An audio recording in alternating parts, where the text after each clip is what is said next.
Hey everybody, welcome back to Tim Travels. It's Terry, your host, coming to you again from my living room. So one of the things I was kind of wanted to talk about, and somebody asked me a question about it recently, or they made a comment or whatever, and that was about autonomous trucks. And I've started, I looked into a few things that were going on, and I read a few articles about them, and I had also commented about them, I guess, in another video several months ago. But wanted to kind of give everybody an update and throw some, I guess, suggestions out there about what I think is going to happen in the industry. And people are concerned that the autonomous trucks are going to basically drive truck drivers out of the business. And so let me just say up front that I'm not super confident that that's going to be a thing. But I looked at this company called TuSimple, and it's spelled T-U Simple. And they're based out of Arizona, and they also have some facilities, I think, over in China. And they've started running trucks on routes where there's not a lot of, let's say, distractions. And but they're running those trucks, and I think they have around 50 trucks that they've been running, and they're actually making money hauling cargo, and in some cases just power, kind of a power only thing where they've hauled some stuff for UPS from terminal to terminal. But in addition to having the 55 trucks that they also have about 65 truck drivers who ride in these trucks to make sure nothing goes wrong. And the truck drivers also have to take care of the first mile duties as well as the final mile duties. So, even though these trucks are what they call level 4 autonomous, and they're on routes that have been looked at really stringently, and like I said, don't have many distractions, they still have, human drivers. But let's take this a step further and, think about what does that mean to us going forward. So they ran a test where they hauled watermelons for a big produce broker from the West Coast. And they ran this load of watermelons, and I don't know what the weight on it was, but they ran this load of watermelons from Nogales, Arizona to Oklahoma City. Now, in the article I read, it said that that's about a 900-mile trip, and they were able to do it in 14 hours. So I crunched the numbers on those two figures, 900 miles in 14 hours. That would average out to a little over 64 miles per hour average, which is pretty fast for an average speed. But then I went and Googled that route just to see what Google says the fastest route is and the time and everything, and it pegged it at 977 miles, I think. But it also said 14 hours and 40 minutes. So I don't know when they ran that. I'm assuming in the middle of the night. And I don't know, exactly where the facilities were. They obviously didn't put the addresses in. So I can't really tell if those numbers are accurate. And here's the other thing to keep in mind, too. This TuSimple company, they're publicly held, so they have to keep investors happy. They have several thousand orders for their technology, but none of these are binding orders. In other words, nobody signed a contract that says, if you give us this technology, we will give you X amount of dollars. All of this technology is being put into current platforms, meaning current chassis. So like, it's not like they're building a truck from the ground up. So that's kind of where we are. I apologize, I'm still recovering from my oral surgery, but so that's where we are in terms of technology. But I think that there are a lot of things that people haven't talked about yet. So here's an example. TuSimple is both a trucking company, because they're making revenue from hauling cargo, and a technology company. So what would happen if one of their trucks, and by the way, they said in the articles that I've read that they have, like sometimes the trucks will just stop because they don't know what to do and they have to receive input from a human. But what if their trucks are involved in an accident? And let's just say, for example, there's winter weather. You know, the thing about trucks is that, you know, you can have anti-lock brakes, you can have you know, systems that make sure that you're not spinning your wheels, right? Traction control. You can have any number of systems that we already have on trucks. But if you have a truck that's weighing, you know, 75,000 pounds and you go down a hill too fast or you hit a patch of ice, you know, by the time the truck, even a computer system that can analyze data way faster than a human being, a lot of times by the time you're receiving data that tells you there's a problem, it's already too late.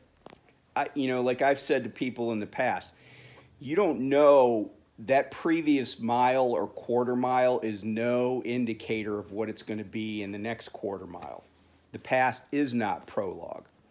So on a route, let's say across I-80 in Wyoming in the wintertime, you know, we've seen video after video of, like, you know, winter fog, ice, and then there's this huge pileup.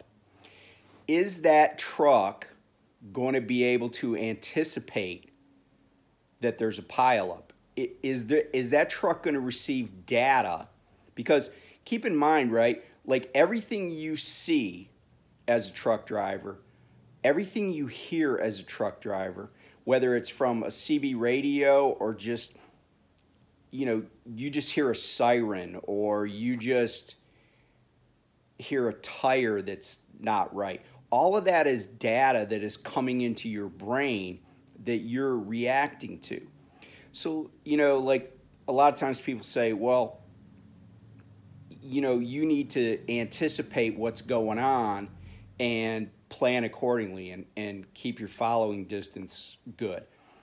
But when you have a computer program that is simply reacting to data inputs, if it doesn't get a data input, then it may not react in the way that a truck driven by a human driver would react. And so I'm curious about that, but I'm also looking at it from a legal perspective, right? Like, if there is an accident, who's responsible? Like, who's liable?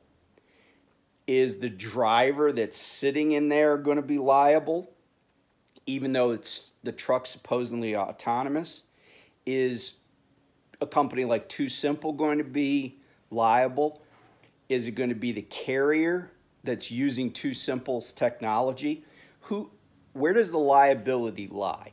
Like, we know that if I'm going down the road and I don't stop in time and I hit somebody, you know, I have primary liability. Prime is, you know, my company is going to have some liability. Prime is going to have some liability. You know, we kind of know where to assign all that. But with, you know, self-driving technology, autonomous technology, you know, that's a little bit different issue. So that's the first thing. The second thing I'm wondering about is, what are they going to do? And by the way, the market right now for this is really terminal to terminal. So, you know, they said they ran 900 miles. I don't know who fueled the truck. I don't know who did the pre-trip on the truck. I certainly don't think, because they said it was a drop and hook trip, but that the trip was accomplished like, I don't know, 37% faster or something. And I'm just wondering what it is that that humans still have to be doing. And, you know, I think there's a lot here that's not, you know, that's not being fleshed out. And so, you know, I don't really think that my job is in danger because of autonomous trucks. First of all, you know, if you're a lease operator, why is a company like Prime going to put all this autonomous technology in your truck, right? Like, you're already paying for the truck. You know, you're already paying the bills. That's the first thing. But the second thing is, I can think of a million situations where you're going to have a driver. And it's not going to matter how much autonomy that truck has if it can't completely analyze the situation and understand what's going on. And I mean, just from a practical standpoint, you've been at shippers. Like, what do you do when, you know, shippers and receivers, in addition to the truck driver, they will have to have systems to basically, for lack of a better term, cooperate with the truck. Like, you can know that a trailer got to a certain point. But what if there's OS&D? Like, who do they tell? Or are they going to be tasked with putting information in the system to let the shipper know that there was an issue, or let the carrier know that there was an issue? You know, there are so many questions, and there's so many that aren't answered, and there are so many things that truck drivers do that, you know, still will require human intervention. For example, closing the trailer doors. The shipper will have to do that now. And, you know, if it's drop and hook, they already do it usually. But it will still require human beings to be involved. It's just they're going to be involved in different ways. And I think that the money saved from, you know, not having drivers is going to be offset by other costs that they're not anticipating.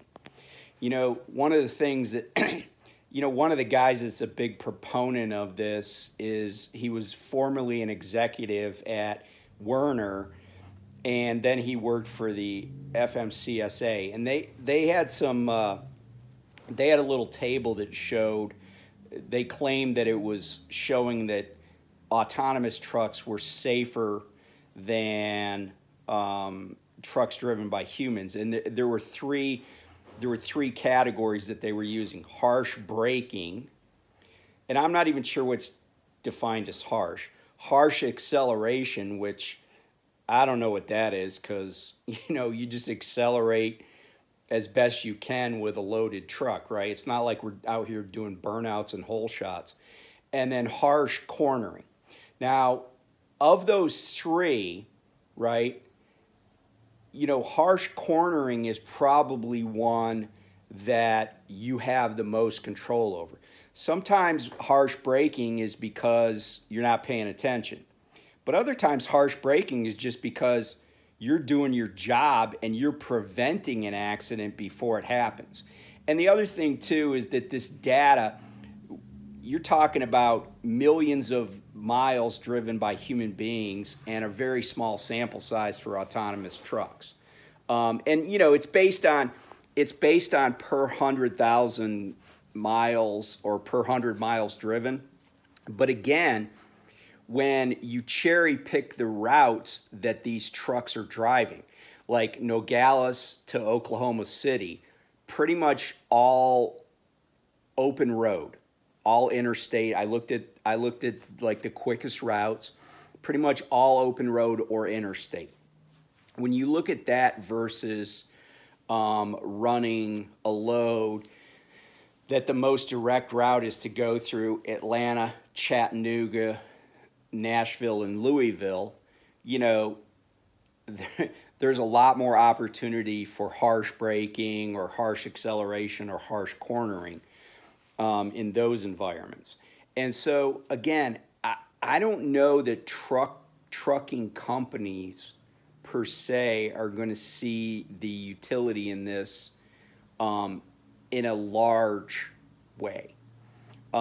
And I also think that it only works for, it's only going to be valuable for trailers that are preloaded and pre-prepared by shippers and then can be dropped at receivers.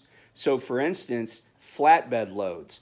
Like who, if a truck was truly autonomous, who is going to do the legally required checks on the cargo securement on a flatbed load? Tanker loads. Who's gonna pump that? Who's gonna pump that tanker trailer out? There are a million things that happen, and you know, like this vegetable vendor, this fruit and vegetable vendor was like, oh, you know, this could cut down on our times, and we could have produce that was picked closer to being fully ripe, and we could get stuff there quicker. And I'm just like, I think that's a pipe dream. And the reason is this: if you are, you know, as soon as everybody wants to load produce at the same time, like I've been to Salinas, you've been to Salinas if you run reefer, you know what it's like. And you know what it's like getting into docks at the receivers of this produce, right? You know, and a lot of the stuff that happens with produce is mechanical, meaning it's not spoilage, it's just damage from driving on crap roads all over America. Maybe the load wasn't secured properly. You know, there are a million variables here.